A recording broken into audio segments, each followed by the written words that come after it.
माझं कोणाचाही काही वाकडं नाही, पण मला ज्या गोष्टी समाजासाठी घातक वाटतात, मला जो विचार समाजासाठी घातक वाटतो, माझ्या दृष्टिकोनातून जो विचार अहिल्यानगरची सुसंस्कृतीपणा संपवेल त्या विचाराला उकरून फेकण्याचं काम मी आयुष्यभर करत राहणार. रोजगाराच्या जागी गुन्हेगारी प्रवृत्तीकडे वळतील अशा विचाराला आणि अशा पुढाऱ्याला थांबवण्यासाठीच कदाचित माझा जन्म झाला आणि या जन्मामध्ये तरी मला परत निवडणूक नाही लढवता आली तरी चालेल, पण अशा प्रत्येक विचाराला मी पाडल्याशिवाय राहणार नाही हा शब्द मी तुम्हाला या ठिकाणी.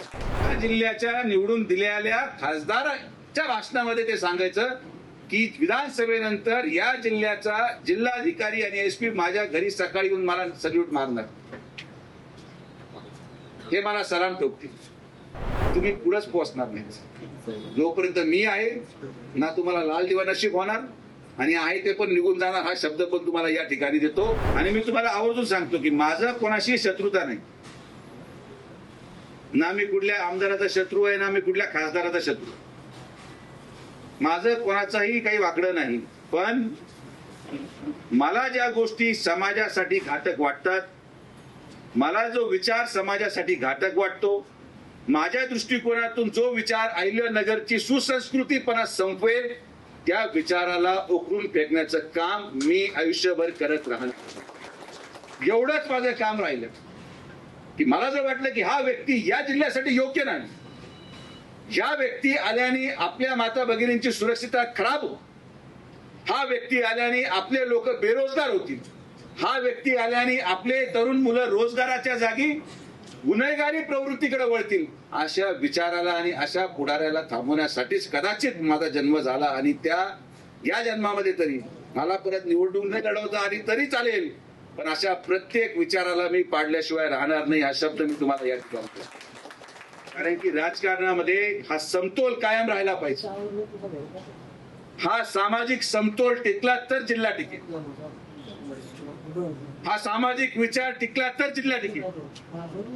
ज्या जिल्ह्याला तुम्ही आपल्या आयुष्यात खर्च करून आपल्या मुलाबाळांचं भविष्य तयार करता, ज्या जिल्ह्याला जिल्हा सुसंस्कृत ठेवण्यासाठी या जिल्ह्याच्या गोरगरीब जनतेने आजपर्यंत अनेक त्याग दिले, तो जिल्हा आपला जिल्हा अहिल्यानगर हा सुसंस्कृत आणि समृद्ध राहण्यासाठी या जिल्ह्यामध्ये विखे पाटील परिवाराची आवश्यकता आहे.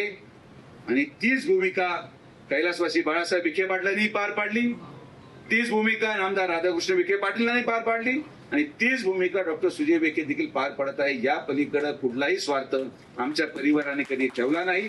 मी तुम्हाला यासाठी सांगतो, यदा कदाचित भविष्यामध्ये आम्ही नाही राहिलो, आमचा परिवार नाही राहिला, तर तुम्हाला लक्षात येईल की कसे कसे लोक या जिल्ह्याचा ताबा घेतात, कसे कसे लोक आजही. तुम्ही जर यांचे भाषण त्या काळात ऐकले असतील, लोकसभेनंतरचे आणि विधानसभेच्या अगोदरचे,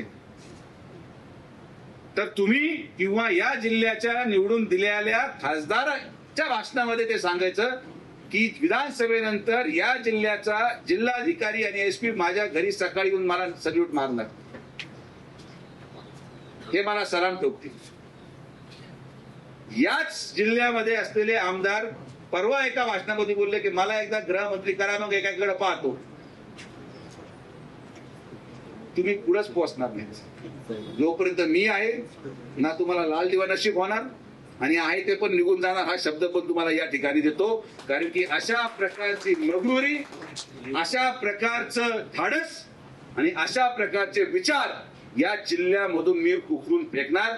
बरेचसे गुंडाळे हे काही 20-30% राहिलेत, आता झेडपी वेडपी आली काय ते उरकून टाकू त्यांचं काम. काय वाचणार कोणीच नाही, वाचणार कोणीच नाही. आणि परत एकदा सांगतो की माझा शत्रू आहे म्हणून मी कोणाच्या मागे नाही, पण अवैध तस्करी, मटका, जुआ खेळणारे हे आपलं संस्कार उद्ध्वस्त करतील, म्हणून यांना थांबवणं गरजेचं आहे. म्हणून माझा संघर्ष आहे आणि हा संघर्ष तुमच्या मुलांच्या भवितव्यासाठी कायम यापुढे देखील आम्ही चालू ठेवू.